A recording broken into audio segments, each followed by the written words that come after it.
De novo, o Google não era nada disso. Ele declinou o processo umas 2 vezes. Eu tive que pegar ele no meio da Faria Lima e falar: você vai ligar para o presidente agora e vai falar que você vai, porque ele não queria ir. Ele voltava para casa dele e declinava. Eu falei: você vai falar na minha frente, porque daí não tem como você falar não. E aí ele foi.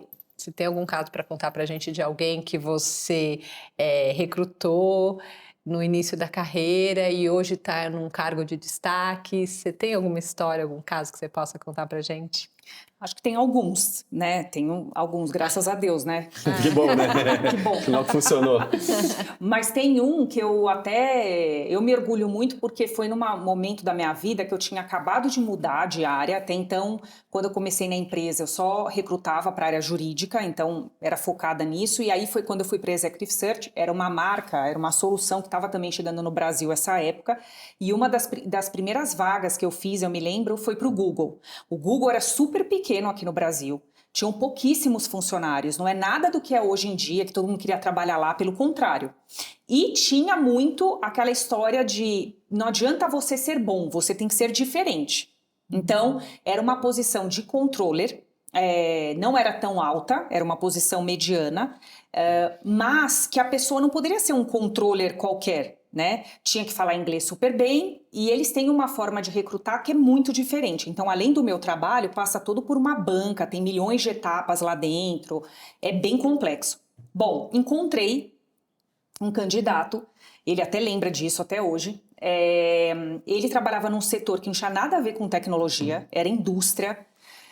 Só que ele tinha um ponto que era o seguinte, eu falei, bom, você tem que ter uma coisa diferente. O que você faz de diferente na sua vida? E aí que ele me contou, ele falou, eu já fiz um curso de circo para ser circense. Eu falei, não acredito. Então, porque eu gosto. Eu falei, então você vai falar isso no processo. E aí eles perguntam, né? Me conta, o que você faz nas horas vagas? Ele falou.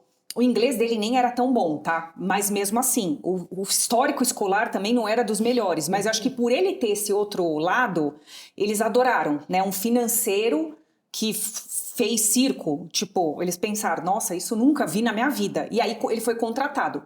Ele continua lá, já faz mais de 10 anos, e hoje ele já é CFO do Google, acho que não só aqui no Brasil, se não me engano, mas acho que em outros países também, tá super bem.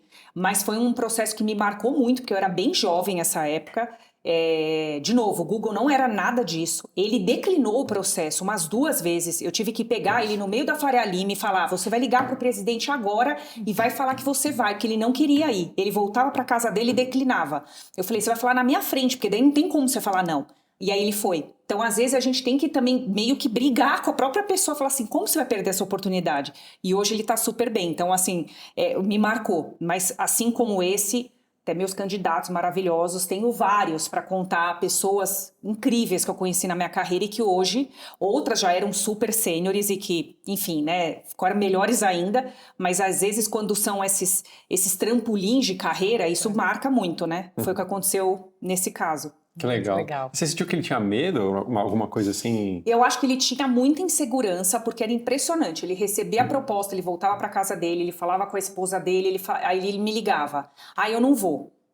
Aí eu falava, como assim? Aí o Google não se conformou. Aí marcaram com o presidente da empresa para ele poder ir. E aí ele queria declinar. Eu falei, você tem noção do que você está fazendo? Você nunca mais vai ter essa oportunidade. Boa. Nunca mais. Mas você tem que ter muito. De novo, né? A questão do impacto. Ou você entende o que você está fazendo e você sabe a oportunidade que a pessoa está perdendo, ou então, eu já tive casos, por exemplo, que eu falei para a pessoa: olha, se você está na dúvida, não vai.